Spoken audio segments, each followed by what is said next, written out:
The broadcast is now starting. All attendees are in listen-only mode.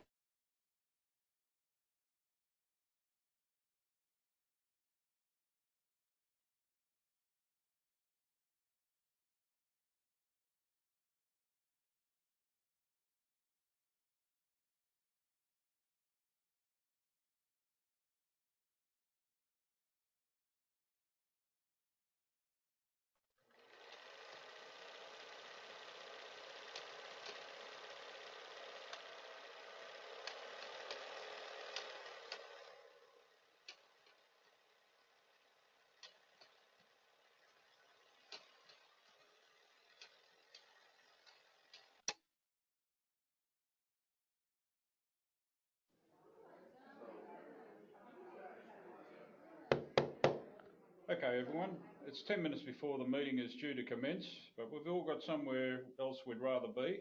So let's open our envelopes, take out our agendas and get started so we can wrap this meeting up nice and quickly. Attendances, Councillors Smith and Jones aren't here yet, but we're starting a bit early, so they should be here soon. Declarations of interest. Look, we all know each other, so let's just get on with things. And if anyone has anything to declare, just shout out. Okay, on to public question time. No one present yet, so that's done and dusted. Councillor Jones has arrived. Welcome along. Yes, Councillor. You won't be able to attend the next meeting. Thanks for letting us know. Now, where were we?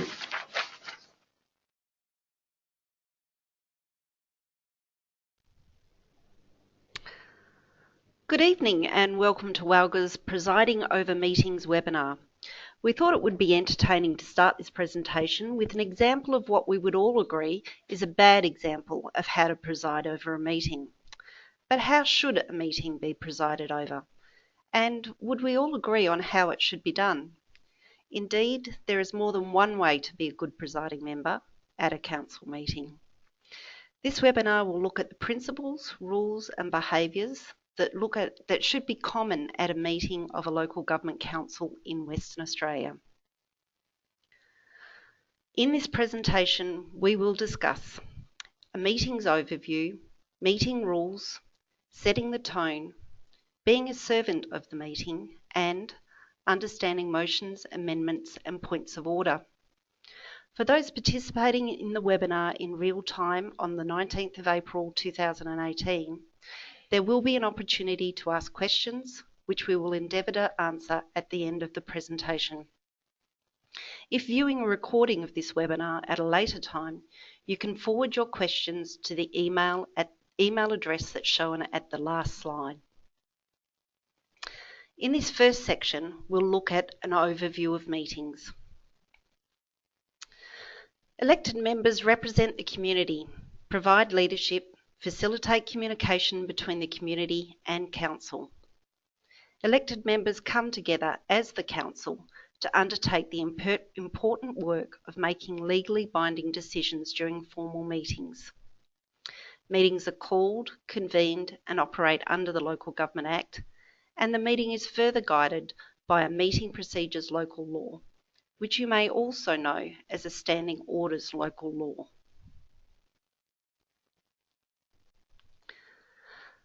The ordinary meetings of council are required to be held not more than 3 months apart.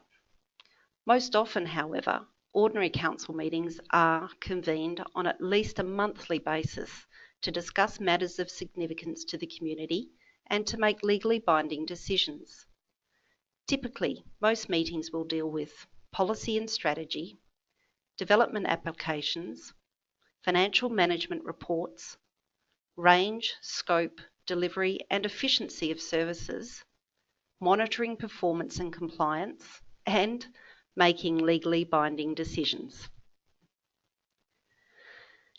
In addition to council meetings, elected members are commonly involved in special council meetings, committee meetings, electors meetings, briefings, workshops and forums, community meetings and events, WALGA zone meetings, regional meetings, and Elected members may also be appointed by council to represent the local government at meetings of external bodies or community organisations. The Local Government Act provides the opportunity for the establishment of committees. Councils may establish committees which meet regularly to provide advice and recommendations which are considered at the next ordinary council meeting.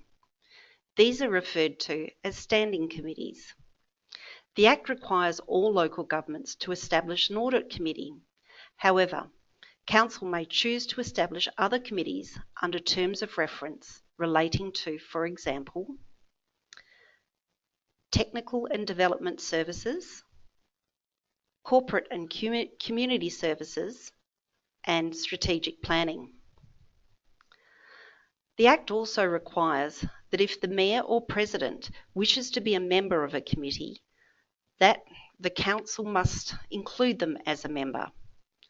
This does not necessarily mean, however, that the Mayor or President will be the chairperson of that committee. The Local Government Act requires that a committee must elect its chairperson from amongst its membership. This often provides an opportunity for other council members to have a go at presiding over meetings. A strong committee system can positively contribute to good government, and although the Meeting Procedures Local Law applies to the conduct of committee meetings, committee members will recognise their function is to provide council with recommendations, and therefore discussion tends to be more relaxed and participatory than would normally occur when debating issues at a council meeting. This results in all aspects of issues before the committee being given thorough consideration and agreed upon to reach consensus-oriented recommendations, rather than seeking to achieving a vote for and vote against outcome. Meeting rules. Know the rules. Many local governments have adopted meeting procedures local laws to guide their meeting procedures. Although they may differ, some common elements will feature in all local laws. The most important skill for the presiding member is to know the meeting procedure and how to apply them. If a meeting is controlled by someone who understands the meeting procedures and can make them work for the meeting, then the meeting is more likely to proceed smoothly and quickly. The presiding member also needs to be a mentor to the other elected members and encourage them to be familiar with the Meeting Procedures Local Law. Presiding members must know the rules for the conduct of the meeting. They will need to direct proceedings according to the rules of debate, know what constitutes a motion or amendment, and how they are to be managed, and they may be required to rule upon a point of order. Formal meeting procedures provide a set of standards for the structure and control of meetings. Most councils have adopted such a local law, and it will be important for you to understand its contents. It is especially important since the introduction of the Rules of Conduct regulations, and it is critical that elected members understand and follow the procedures contained in the Meeting Procedures Local Law. It is respectful to understand and abide by the rules set down for your meeting procedures, and penalties may apply for a contravention of the Meeting Procedures Local Law. A presiding member should always endeavour to exhibit good conduct, be aware of your own council's meeting rules, the requirements of the Local Government Act, and the Rules of Conduct regulations. Focus debate on the issues. Robust debate about complex issues are a feature of a healthy democracy. It is important for good governance and for the reputation of the local government that debates focus on the content of issues, not on the councillors debating them or the officers providing advice on them. Playing the ball, not the person, is a very important part of good governance in council meetings, and the chair has a role to play in ensuring that standards are maintained. Treat advice with respect. Apart from the information and advice received in council briefings, councillors are also provided with advice at meetings via council reports, presentations from officers who attend the meeting, and on some occasions, legal advice. Councillors are not required to follow the advice, but nevertheless, the Chair has a role to play in encouraging the Council to consider it with due respect. Transparency. As the level of government closest to its community, your meetings and decisions made there are likely to be closely scrutinised. The Local Government Act permits that some issues may be discussed confidentially behind closed doors, but in the main, your decisions and your vote will be made openly. All declarations of interest must also be made openly too. A presiding member contributes to successfully managed meetings by knowing the rules, being well prepared, knowing and following meeting procedures, ensuring rules of debate are fairly applied, and being objective, trying not to become involved for or against a debate, but to try and facilitate a robust debate. As previously stated, the most important skill for the presiding member is to know the meeting procedures and how to apply it. Setting the tone.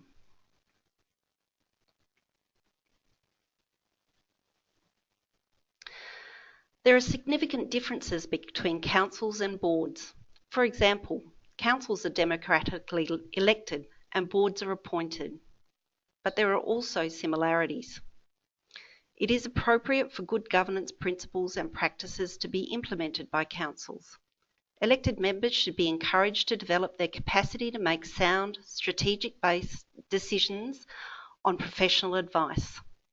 Board-like behaviour from elected members in terms of strategic decision-making should be encouraged and facilitated. Professional and strategic decision-making is crucial to good governance, but in striving for this goal, the very important democratic role of elected members in communities should not be forgotten or diminished. A presiding member facilitates the success of the meeting in the following ways: taking a strategic approach to the decision making, facilitating communication between the council and the community, dealing with actual or potential conflicts of interest, complying with legislation and acting within their powers, and representing the entire district, not just a ward or an interest. Further, the presiding member should always comply with the Code of Conduct and the Local Government Rules of Conduct regulations, demonstrate ethical behaviour, show respect for diverse points of view, respect cultures and customs, respect council decisions and matters of confidentiality, respect the different roles of staff and elected members. By actively modelling these behaviours, the presiding member demonstrates leadership within their council, providing an appropriate example for other elected members and the community. Acting as a servant of the meeting.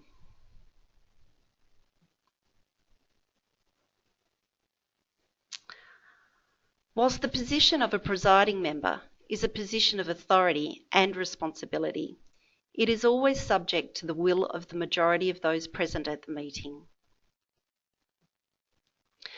They may reverse a ruling the presiding member makes, even if they believe it is not appropriate.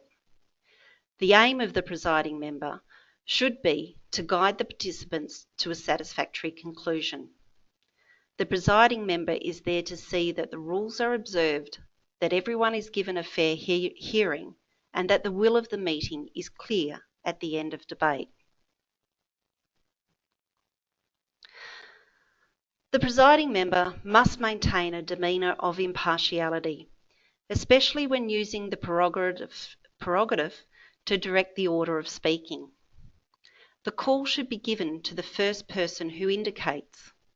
Where several people indicate at once, it is correct for the presiding member to nominate the first person and then make a note of the other names.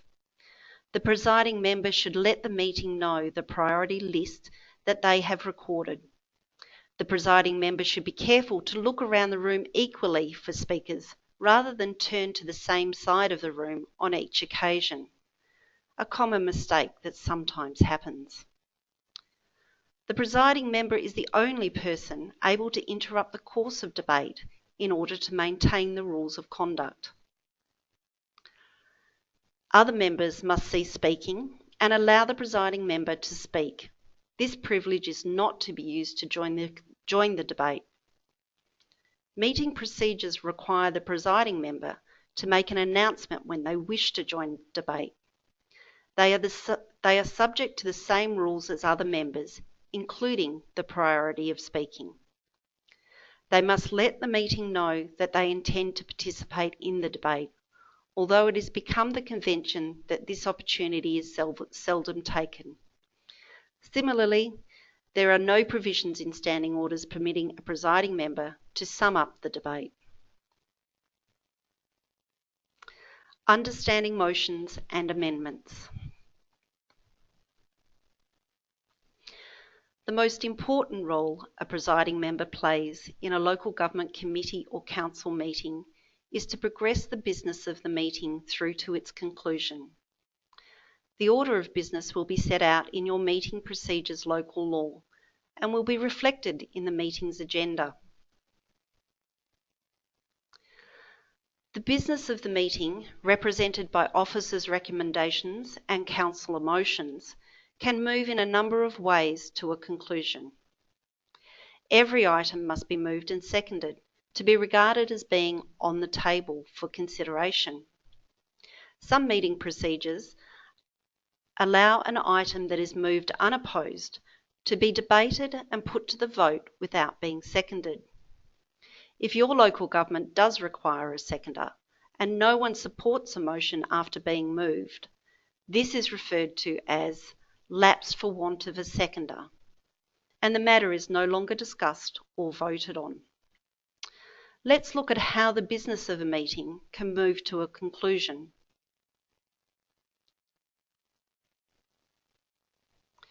The officer recommendation can be adopted as stated in the agenda. Where the council wishes to adopt several officer recommendations without amendment, they can be moved and voted en bloc. The officer recommendation can also be adopted but subject to amendments approved by the meeting. We'll look at this on the next slide. The officer recommendation could also be rejected and an alternative motion moved and voted upon. Note though, that where this occurs or where an amendment means the decision is substantially different than that proposed in the officer recommendation, the council must record in the minutes the reason for the different decision.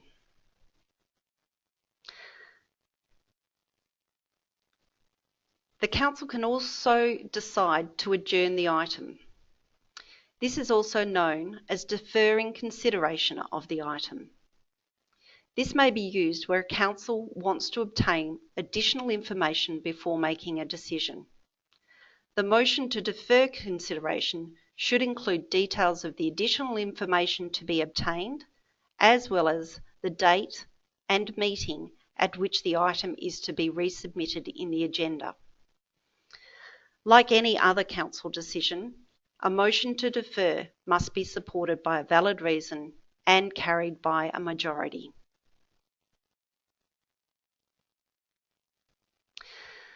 This slide shows the process of a motion, and we'll spend some time understanding this. If you look to the top left-hand side, it's the starting position for a motion being introduced to the meeting. The presiding member will introduce the item by stating the item number and the report title. They will call for a mover and state the mover's name to the meeting. The presiding member will then call for a seconder and again state the seconder's name. Achieving a mover and seconder enables the meeting to now debate the item. The presiding member will invite the mover to speak and then ask the seconder if they wish to speak to the item also. Note though that neither the mover nor the seconder is required to speak, although they most often will. It is, however, their choice and they may choose not to speak. After this, the presiding member will call for any other members who may wish to speak against the item and will record the list of members who indicate that they wish to speak. If there is no opposition, the presiding member may move directly to the vote. If members have indicated that they wish to speak against the motion, the presiding member will also call for members who wish to speak for the item and will also record their names. Each member may only speak once in the debate, and the presiding member will usually alternate between a speaker against the motion and then a speaker for the motion. During debate, a motion to amend the original motion may be moved. Remember though, that the motion to amend must not negate the original motion's outcome. It may only affect modifications to the outcome. The presiding member will ensure that the amendment motion is seconded, debated and put to the vote before resuming debate on the original substantive motion. If the amended motion is passed, then it changes the substantive motion and debate now continues on the amended substantive motion. Once all members who wish to speak on the substantive motion have done so, the presiding member will invite the mover to close debate. The mover may then take the right of reply, which closes the debate, and the presiding member will put the motion to the vote by calling for votes. Votes for the motion and then votes against the motion. The presiding member will then declare the result of the vote to the meeting. This is known as the process of motions. Points of order.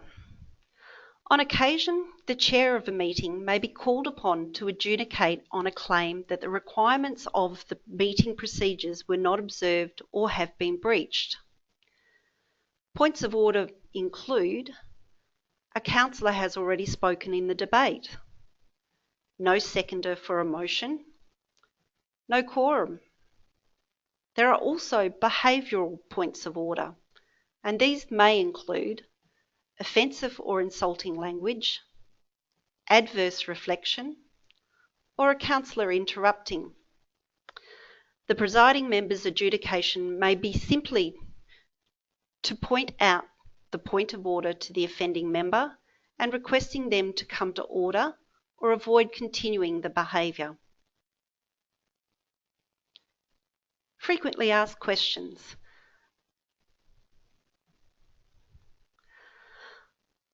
Why does the Mayor or President always preside at council meetings?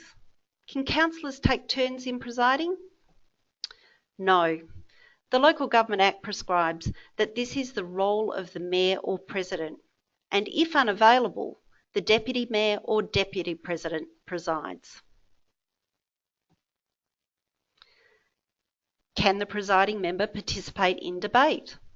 Can they move, second or amend items? The presiding member can choose to participate in the meeting, but must do so in accordance with the local government's meeting procedures local law. Does the mover of a substantive motion have to agree to amendment before it can be seconded? No, the mover has no rights in this regard, and it would amount to a right to veto an amendment motion. How do I introduce a notice of motion? Can it simply be tabled at the council meeting?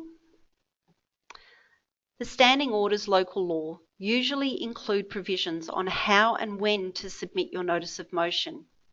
It is highly unlikely your standing orders permit a notice of motion to be tabled at a meeting. This brings us to the end of the presentation part of our webinar. We'll now open up and respond to questions you have been sending through. I'll hand over to Tony Brown, WALGA's Executive Manager, Governance and Organisational Services, and also James McGovern, our Manager of Governance. They'll be there to answer your questions. Thanks, Tony and James, and over to you. Thanks, Lynn, and good evening, everyone. Tony Brown here with the first question of the night that has come through. Question: does a mover of an amendment have the right of reply in the debate? The answer: this will depend upon your local government's standing orders. As an example, the WALGA template standing orders permits the right of reply for the mover of an amendment motion. James. Thanks, Tony, and a special call out to those of you joining us from overseas. In question we have is, in question time, can a member of the public ask further questions after the reply is given? If so, how many ongoing questions can that member of the public ask? The answer is that many standing orders local laws, including WALGA's template local law, include a process for public question time that limits, in the first instance, a person to asking 2 questions. This ensures other members of the public present at the meeting have an opportunity to ask a question. It is then for each council to decide whether to extend public question time beyond the statutory minimum time frame of 15 minutes, should there be an extensive number of questions. This often requires a formal decision of council. Next question: whose role is it to declare a conflict of interest? The answer: it is always the role of the individual elected member to declare a financial, indirect financial, proximity or impartiality interest. A person cannot be compelled by others to make such a declaration and is responsible for any consequence arising in the event of a failure to declare. Whose role is it to declare a conflict of interest?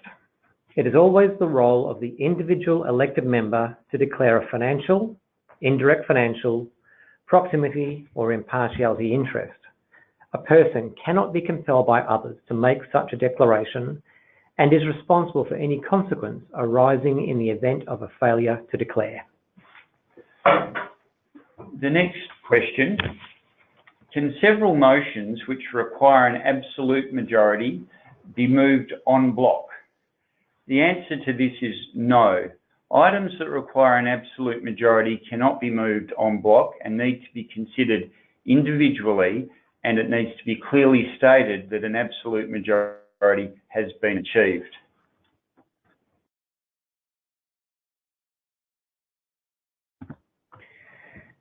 Does the chairman of a meeting have both a vote and a casting vote? And if so, is there any obligation on him or her when doing this? The Local Government Act makes it clear that where there is an equality of votes, the person presiding must use a casting vote to break the deadlock. However, it's important to note that the use of a casting vote cannot be used to achieve an absolute majority decision. Some local governments ask whether or not the use of the casting vote should be adjudicated upon by the culture of the local government or past practices of former presidents or mayors. WALGA's view is that it's up to the individual who is the current presiding member to determine whether or not the casting vote should be used, for example, to maintain a status quo situation or to make a decision that changes a particular situation.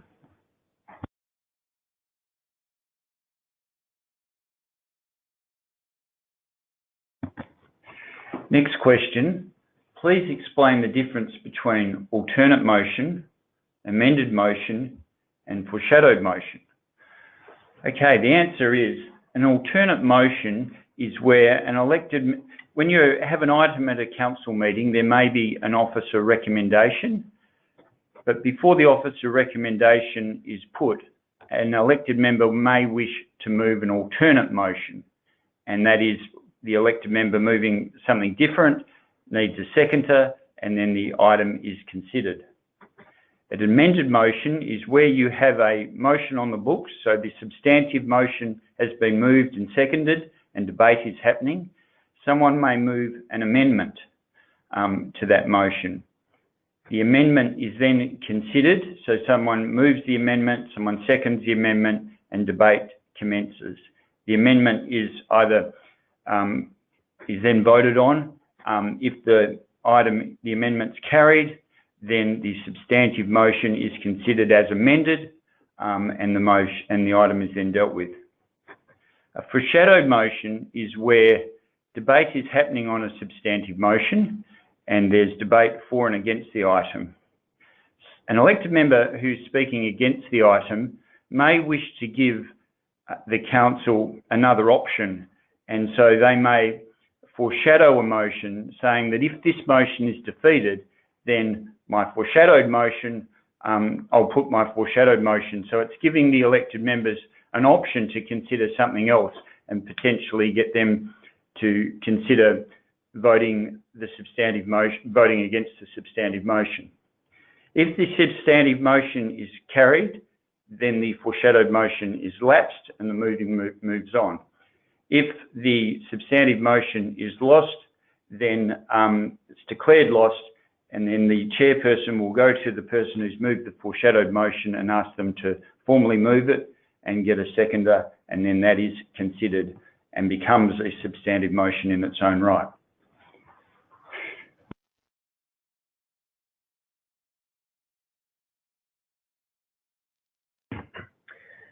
Can you explain an adverse reflection point of order?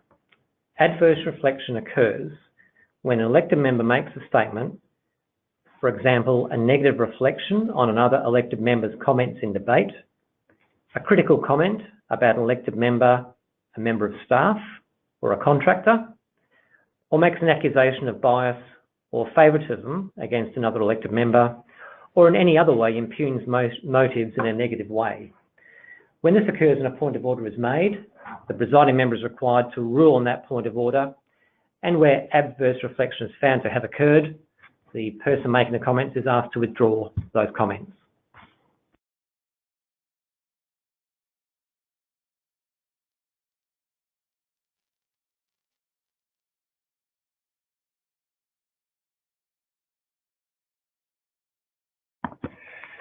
The next question, if a presiding member needs to leave the meeting following a declaration of interest and the deputy presiding member is not present, can the CEO take control for that item? The answer is no. What would happen if there's no presiding member or deputy presiding member? The council will need to elect someone to chair the meeting. So there would be someone move and second that Councillor X chairs the meeting.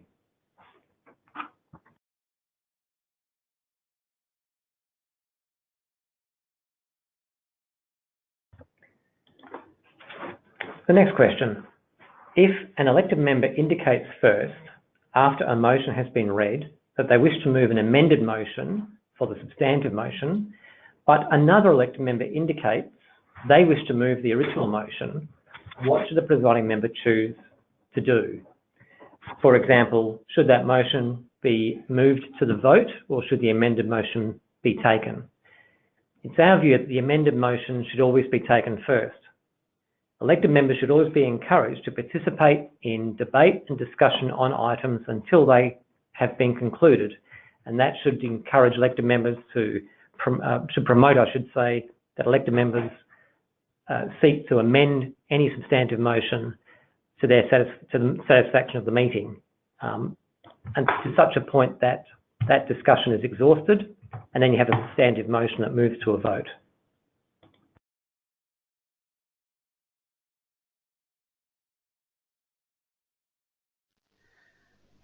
That brings us to the end of questions for this webinar. If there are more questions that you'd like to submit or questions that remain unanswered at this point, they will be published on our website along with the content of the webinar in the next couple of days.